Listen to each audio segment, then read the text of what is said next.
In Nigeria, they say the truth sits like palm oil on water. It always rises to the surface. For 3 years, I watched her wipe the sweat off Papa's forehead every night while fever consumed him. I saw how she ground bitter herbs with her bare hands until they bled. How she would sing him to sleep when the pain medication wouldn't work. I know because I was there. Driving her to chemists at 2 a.m., sometimes kneeling before pharmacies, begging for credit when the money ran out. But on the day they read the will, when the lawyer turned the last page, her name, Tomiwa Adebayo, was not mentioned, not even once.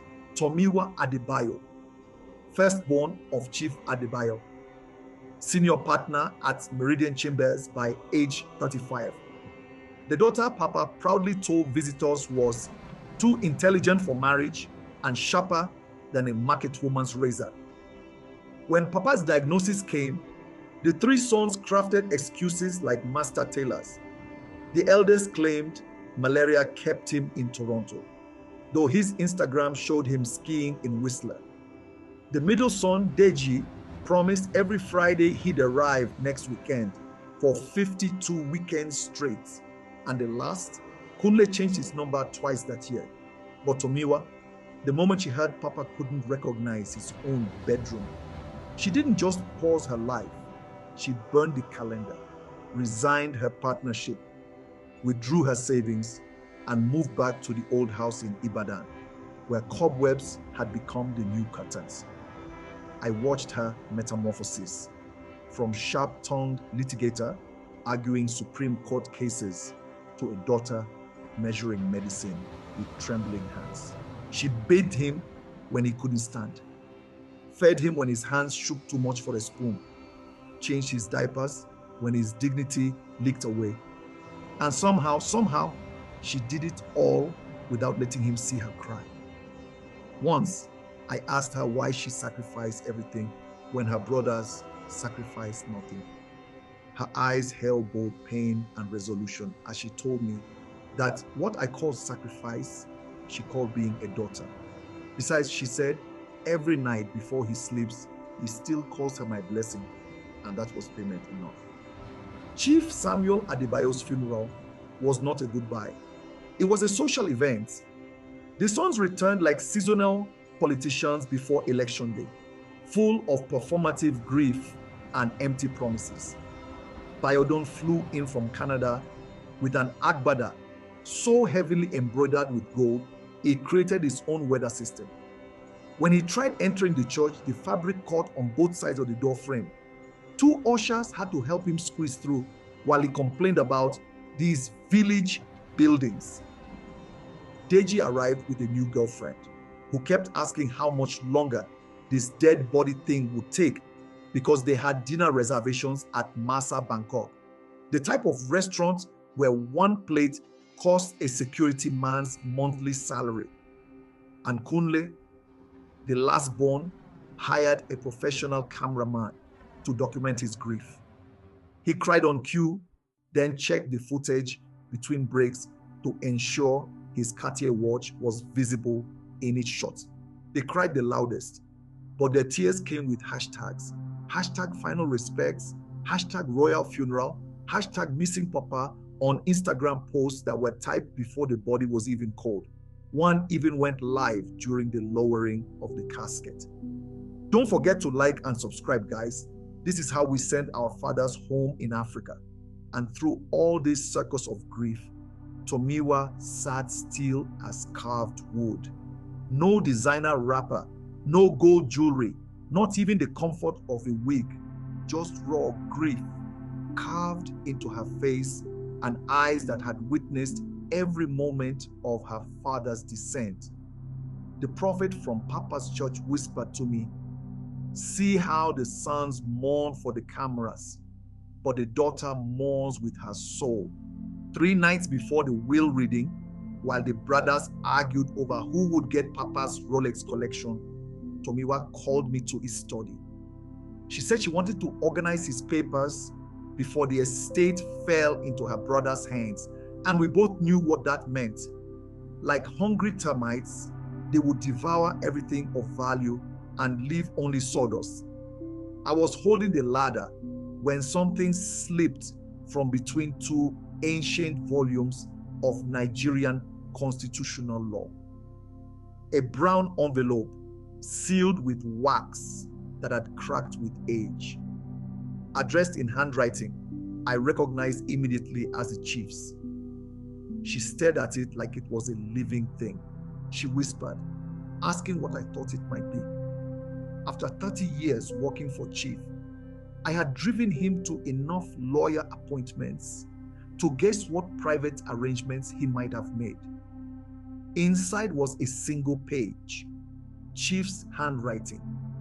Not the bold strokes from his younger days, but the trembling lines of a dying man who forced strength into his fingers one last time. My dearest Tomiwa, it began. If you are reading this, then I have failed you in ways a father should never fail a child. The public we shall disappoint you. This is by design, not oversight.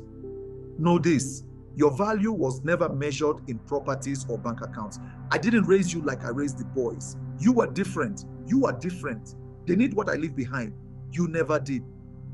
The next paragraph was smudged, water damage, or perhaps tears. But the final lines were clear. What appears as disinheritance is protection. The deed is in the third drawer of my office safe. The combination is your birthday. They will fight for what glitters, but you alone, will hold what truly matters. Your loving father. She didn't say a word, just walked to the safe hidden behind Papa's portrait. Whatever she found inside changed something in her. When she turned around, the grief in her eyes had company, something that looked remarkably like peace. She looked at me solemnly. Mohammed, not a word of this to anyone, especially not my brothers. She slipped the letter into her Bible, the same one she had read to Papa every night as the cancer ate his strength. And for the first time in 3 years, I saw her smile. The day of the will reading arrived with thunder that sounded like God clearing his throat before delivering judgment. Chief's longtime lawyer, Barrister Ademola, had the face of a man who had witnessed too many families tear themselves apart over dead men's wishes. The brothers arrived as a coalition, already dividing the spoils in whispered calculations. Tomiwa entered last. The room went silent as she took her seat. The brothers avoided her eyes. Guilt looks the same in every language. The lawyer began with formal words about the last will and testament of Chief Samuel Olajide Adebayo, who left this world on the 12th of April, 2025. The lawyer's opening formalities droned on like a mosquito you can't quite locate in a dark room. The brothers shifted impatiently, mentally redecorating properties they hadn't yet inherited. Now, to the distribution of assets, the lawyer announced. To the firstborn son, Biodun Adebayo, he bequeathed the residence at Plot 16, Magodo Estate, Lagos, valued at approximately 280 million naira, along with the Mercedes S-Class registered in his name. To the second son, Deji Adebayo, he left the petroleum station on Ring Road, Ibadan, along with his associated business accounts containing approximately 95 million naira in operating capital. To the youngest son, Kunle Adebayo, he bequeathed 2 plots of land in Lekki Phase 1, along with the sum of 120 million naira from his Zenith Bank account. The shares in Nigerian breweries, Dangote Cement, and First Bank were to be divided equally among the 3 sons. This concludes the specific distributions outlined in the will, the lawyer finally stated. The silence that followed felt like the moment before a car crash, that suspended breath between seeing the danger and feeling the impact. An elderly aunt hesitantly asked about Tomiwa. what the chief had left for his daughter. The lawyer shuffled uncomfortably through the papers again. I've reviewed the document thoroughly, madam. There is no provision for Miss Tomiwa Adebayo in this will. The room temperature seemed to drop 10 degrees. Even the brothers, shameless as they were, couldn't look anyone in the eye.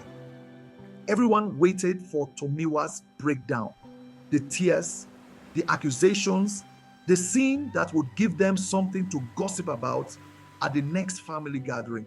But Tomiwa rose like someone who had expected the blade long before it cut. As she reached the doorway, she paused without turning and simply asked me to bring the car around, saying she had clients to see that afternoon. She left them marinating in their discomfort, a room full of people who suddenly felt inexplicably ashamed of their victory. The brothers tried to discuss their inheritance immediately, property taxes, renovation plans, but their voices sounded hollow even to themselves. What none of them knew was that Chief Adebayo had been playing chess while they played checkers.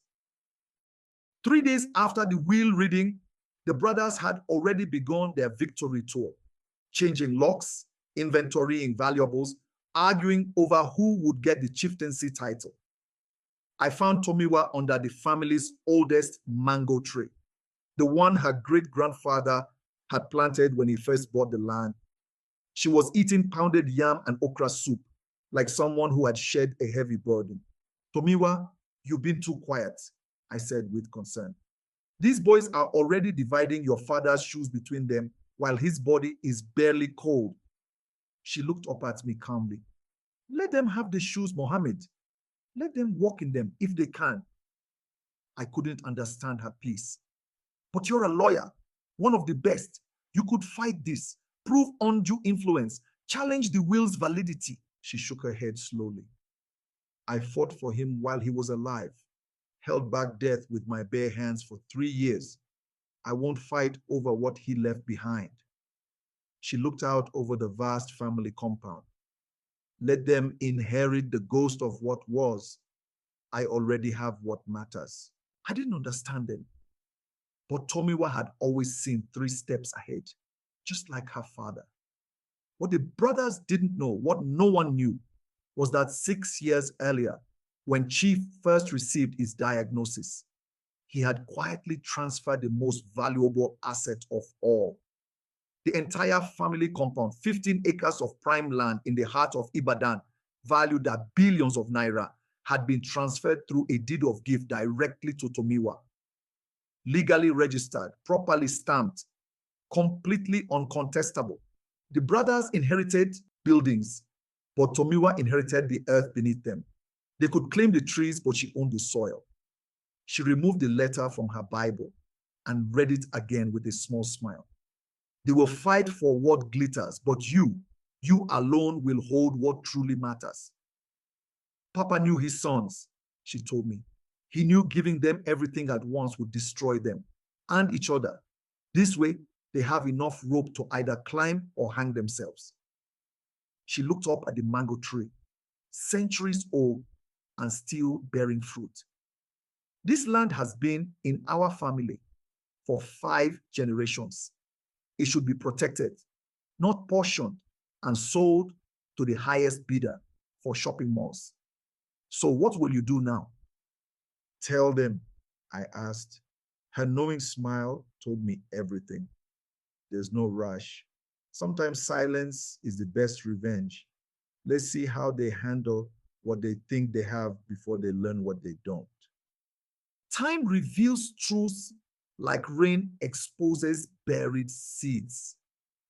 1 year later, the family estate transformed. Where Chief once hosted political gatherings, Tomiwa created a foundation, turning the East Wing into a training center for caregivers and the West Wing into a hospice facility for families who couldn't afford proper end-of-life care. She never returned to her law practice. Instead, she channeled her precision and tenacity into creating what Lagos state government now recognizes as Nigeria's leading caregiver training program. The brothers, the inheritance proved to be quicksand beneath their designer shoes. Bayodun sold the Magodo property within 3 months for gambling debts accumulated in South African casinos. Last I heard, he was staying with a cousin in Lekki Phase 0, claiming to be between investments. Deji's filling station was sealed by EFCC after investigators discovered it was being used for fuel adulteration. The 95 million naira disappeared faster than morning fogger, bail payments eating through most of it. And Kunle, his Lekki plots had problematic titles. Apparently, Chief knew the land had been improperly acquired, but kept it as a lesson his son would eventually learn. The legal battles have consumed most of his inheritance. 6 months ago, they came back, not as heirs, but as supplicants. The buildings they inherited now stood on land they suddenly discovered belonged to their sister. Tomiwa received them in the former family living room, now her office. Her manner was professional, but compassionate as she told them, the foundation always needs volunteers. We have patients who need transportation to treatments, paperwork that needs filing, grounds that need maintenance. Choose your contribution. They had expected anger, perhaps revenge. What they found instead was something far more powerful, purpose. Today, the Adebayo estate buzzes with life, not a hollow performance of wealth that once echoed through its halls, but meaningful work that heals both givers and receivers. Biodun discovered a talent for physical therapy. His loud voice that once dominated boardrooms now gently encourages stroke patients to take one more step. Deji's head for numbers found better purpose maintaining the foundation's books than calculating personal profit. And Kunle's social media obsession transformed into creating digital campaigns that have raised millions for medical equipment.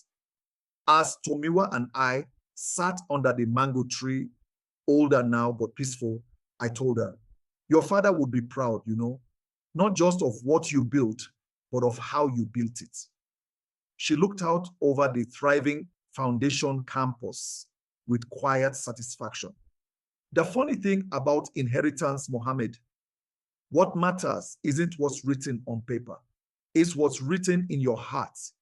She pulled out her father's old worn Bible. Papa left me no money in his will, but he left me everything in his example.